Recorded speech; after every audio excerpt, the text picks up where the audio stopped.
ស្ដីទាំងអស់គ្នាថ្ងៃនេះខ្ញុំមករៀងយប់តិចម៉ោង 2:40 ទើបតែចប់ការងារមិញអ្នកគ្នាអើយហើយទើបតែបញ្ចូលសលេងឲ្យ project មួយនៅលើ Fiverr អញ្ចឹងដល់ពេលបញ្ចូលចប់ហើយខ្ញុំឆ្លៀតមិនបាច់តន់ដកមីក្រូខ្ញុំធ្វើវីដេអូខ្លីមួយអ្នកនរគ្នាហើយនៅពេលក្រោយៗទៀតខ្ញុំនឹងប្រាប់ទាំងអស់គ្នាអំពីការដែលយើងធ្វើជាការបញ្ចូលសលេងលក់នៅលើ Fiverr ស្រួលមែនតើអ្នកនរគ្នាខ្ញុំនឹងប្រាប់ទាំងអស់គ្នាអំពីតាំងពីកម្មវិធីដែលយើងបង្កើតដើម្បីបញ្ចូលសំឡេងតាំងពីសម្ភារៈដែលយើងត្រូវការគឺងាយស្រួលធ្វើអាហ្នឹងខ្ញុំនឹងព្រានអ្នកនរគ្នាថ្ងៃក្រោយហើយបើខ្ញុំភ្លេចអីចាំជួយរំលឹកផងអញ្ចឹងសម្រាប់យប់នេះខ្ញុំចង់បង្ហាញអ្នកទាំងអស់គ្នាពីការដាក់ proposal ទៅលើការងារដែលគេ pay ឲ្យជាមកចប់គម្រោងហ្មងអញ្ចឹងនៅលើ Upwork ហ្នឹងវាប្រភេទការងារប្រភេទ contract ដែលវាមានគឺពីរប្រភេទទី1ប្រភេទ contract ដែលគេ pay ឲ្យជាតម្លៃរួមពីដើមដល់ចប់ហ្មងឧទាហរណ៍100 200អញ្ចឹងទៅមួយវាគេហៅ fixed price contract ហើយនឹងប្រភេទ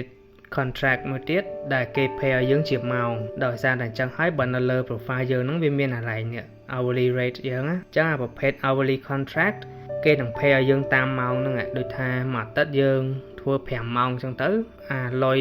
ចំនួនម៉ោងយើងហ្នឹងវាគុណយកហ្មងដូចជានៅខាងក្រោមបើមើលលើ profile ខ្ញុំឃើញមានខ្លះដែរ contract នេះអញ្ចឹងឃើញហ៎គេគិតឲ្យជាម៉ោងអញ្ចឹងក្នុងមួយម៉ោងខ្ញុំបាន25រៀលអញ្ចឹងខ្ញុំធ្វើ4ម៉ោងវាគេគុណលុយឲ្យតាមហ្នឹងអញ្ចឹងណាគេ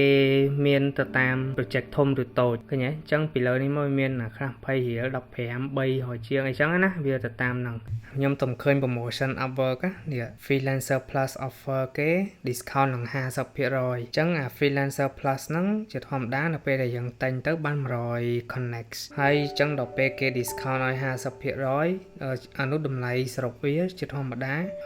20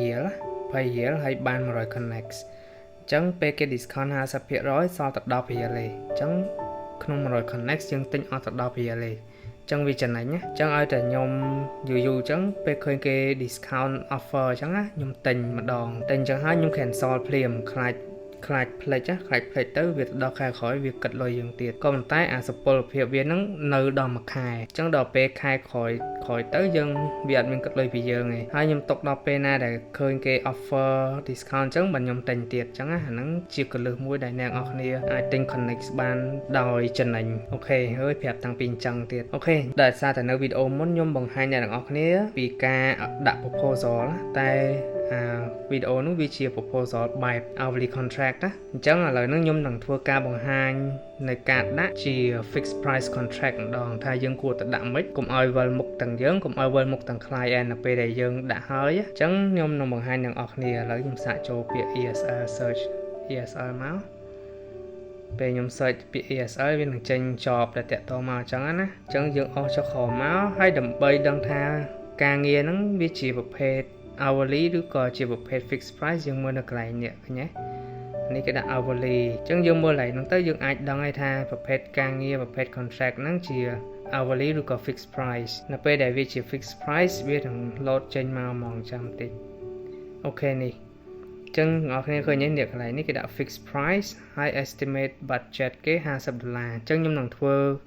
ការបង្ហាញនៅការដាក់ proposal ទៅលើការងារប្រភេទ fixed price ឲ្យអ្នកនរគ្នាមើលដើម្បីឲ្យស្រួលអញ្ចឹងយើងចុចលើហ្នឹងមកអានេះខ្ញុំគ្រាន់ឧទាហរណ៍ណាចឹងយើងចុច apply now មកទី1ខ្ញុំចុច as a freelancer ដូចក្នុងវីដេអូមុនអញ្ចឹងកន្លែងខ្លះវាដូចគ្នាកន្លែងនេះ general profile អញ្ចឹងមកដូចគ្នាដែរតែនៅពេលដែលអ្នកនរគ្នាចុះមកដល់កន្លែងនេះឃើញញ៉ៃញ៉ៃហ៎ឃើញទេអញ្ចឹងដើម្បីកុំឲ្យញ៉ៃញ៉ៃអីណា description do date ស្អីណាអ្នកនរគ្នាចុចលើ by project នេះបកមករួចអញ្ចឹងវាចេញតម្លៃដែល client គេដាក់ឲ្យយើងដែលយើងឃើញនៅខាងមុខមិញហ្នឹងណាវា load អានឹងចេញមកហ្មងហើយយើងមិនបាច់ធ្វើអីទៀតទេឃើញទេបើសិនជាទាំងអស់គ្នាមើលកន្លែង by milestone នេះឃើញវាញ៉ៃញ៉ៃហ៎អញ្ចឹងចុច by project ហ្នឹងមកហើយស្រួលមែនតើហើយពេល client ឃើញ proposal យើងក៏អត់ញ៉ៃញ៉ៃដែរអូខេអញ្ចឹងនៅពេលដែលចុះមកដល់ហើយនេះ how long will this project take នេះដើម្បីកុំឲ្យញ៉ៃញ៉ៃដាក់ less than 1 month ហើយ cover letter ដូចខ្ញុំបង្ហាញលើកមុនអញ្ចឹងយើងសរសេរ cover letter យើងមកឃើញទេហើយនឹងដូចគ្នាទាំងអស់ខុសតែកន្លែងនេះមួយនេះខុសកន្លែងនេះមួយយើងចុចលើ by project តែប៉ុណ្ណឹងមកហើយអញ្ចឹងងាយ ហើយពេលរួចអស់ហើយ send for ប៉ុណ្ណឹងទៅអាហ្នឹងយើង submit ទៅហើយអូខេ